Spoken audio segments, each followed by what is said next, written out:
The ability to take a long rest in a D&D campaign is sometimes taken for granted, but when you're 5 levels deep inside a dungeon, it can be somewhat dangerous to do so. However, there are spells that can accommodate this sort of situation, such as Lehman's Tiny Hut, or my personal favourite, Mordenkainen's Magnificent Mansion. But have you ever stopped to think about what it's like on the inside of one of these? Well, let's have a look at the one that I built as we go beyond the screen.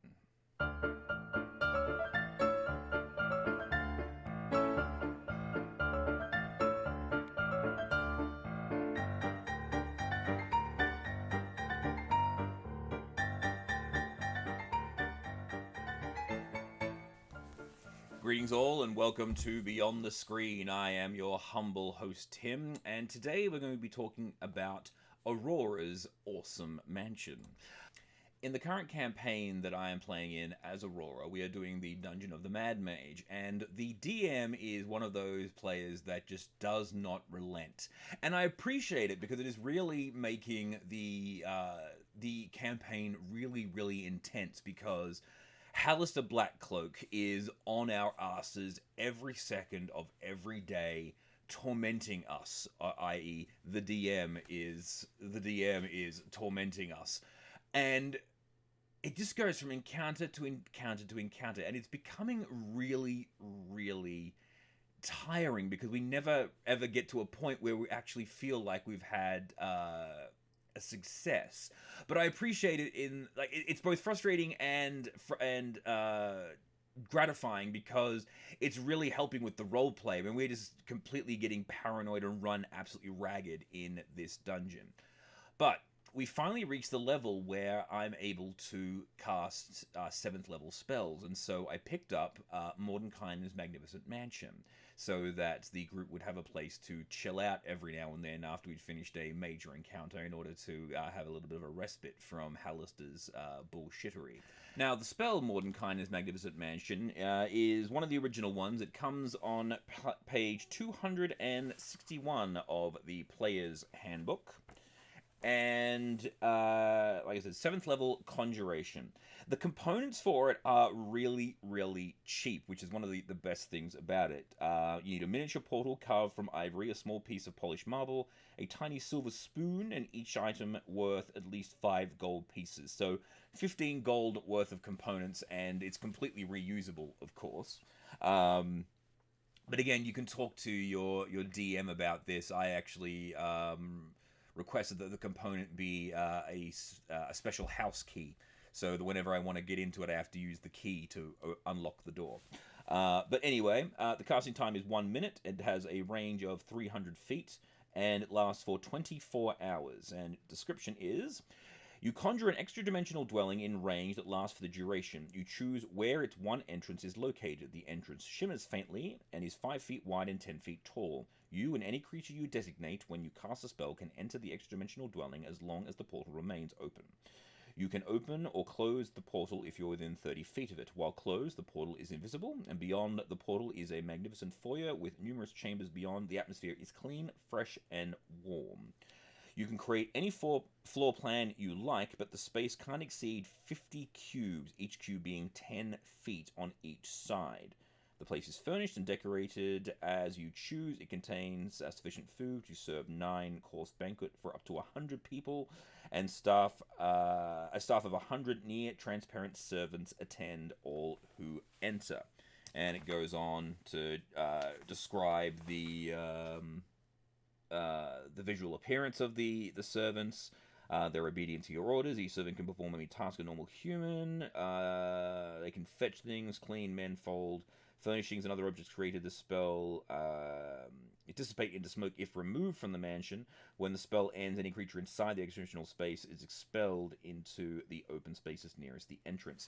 So the other beautiful thing about it is that because it only expels the people, you can use it as another bag of holding. If your bag of holding are getting filled up, you can just go and create a special storehouse or storeroom as part of the mansion, and use that to store all of the bits and pieces you don't want to have to lug around all the place. And of course, your servants can look after it and mend clothing and do whatever else you actually need them to do. But the key factor in this description is that the interior is as you describe, and very few people actually bother to do that. However, after I picked up Candlekeep Mysteries, going through the book, I discovered that there is a third level adventure, I believe it is. Let me just double check here. Nope, tell a lie. It's actually a first level adventure on page 17, pretty much right at the beginning of the book, called The Joy of Extra-Dimensional Spaces. And in it, the adventure takes place inside a Mordenkainen's magnificent mansion. And it got me thinking, well, why don't I just modify this and utilize it as Aurora's awesome mansion? And so that's what I did. Now, the adventure itself is actually pretty straightforward. There's just a basic view of the initial floor plan. The adventure is fairly straightforward. Basically, someone has locked themselves inside their own magnificent mansion, and you've got to go into the mansion and find the secret keys in order to find your way out. And there's all sorts of strange defenses inside of the mansion itself, like there's animated books, brooms of animated attack, animated suits of armor, basically anything you could think of to make a house dangerous. Think Poltergeist, so there's like flying swords and all sorts of bits and pieces. And it's a fun little adventure, but when I saw this map, I was inspired, because one thing that I love as a DM is maps, and being a DM, I always want to be able to help other DMs whenever I play a game to have a much easier time. And I recommend this to all players out there. Don't be afraid to present your DM with ideas to help enrich the story. Because my thinking when I came up with this idea of the Magnificent Mansion, I'm thinking, well, it's going to be boring for him if we lock ourselves away inside this nondescript house, and we just get to do whatever we want. We can just really circumvent his plans. However, if I provide him with a map and descriptions to each of the room, essentially making this a miniature dungeon, if he decided to, he could mess with us inside the Magnificent Mansion. And so that's what I did, and here is the map that I created for Aurora's awesome mansion.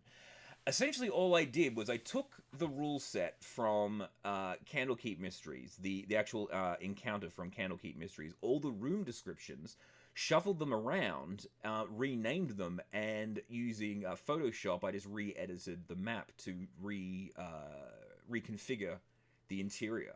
And that was it. Really, really simple. It took me maybe an hour and a half of work just messing around on my computer. But when I submitted this to my DM, he was really, really excited. He was like, ooh, I wonder what I can do. Like, immediately, he actually said it to me. The moment that I sent it to him, he goes, ooh, that's kind of a shame I can't get in there, because I'd really like to mess around inside this now that I've got the map. And I said, well, Hallister is the ruler of Undermountain. He can do whatever the hell he wants. And so the wheels have begun to turn. So I've provided us a safe place to live, but also a potential side quest down the line. And I know I'm just sort of rambling on about this, but I think this is something that everyone should do. It's similar to creating really useful backstories or really detailed backstories when you're playing, when you're creating a character.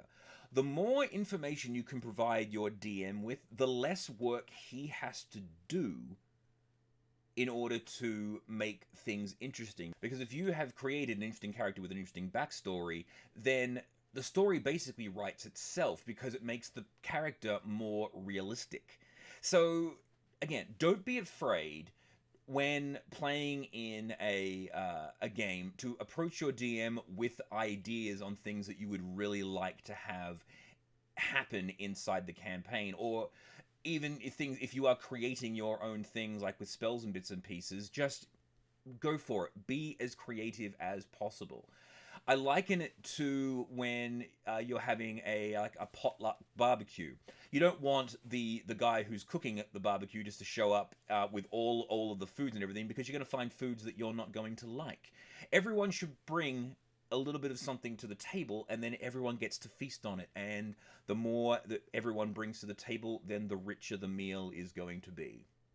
I guess that's a labored metaphor, but that's really how I see the way that a good D&D group should be. But anyway, I just wanted to share that little story. But I highly recommend actually checking out Candlekeep Mysteries as well, just as a complete side note. I'll do a full, proper review of this once I've finished going through it totally. But for now, thank you all very much for watching. Please remember to like and subscribe. I have been your humble DM, Tim. And be sure to come back for more interesting tidbits from beyond the screen.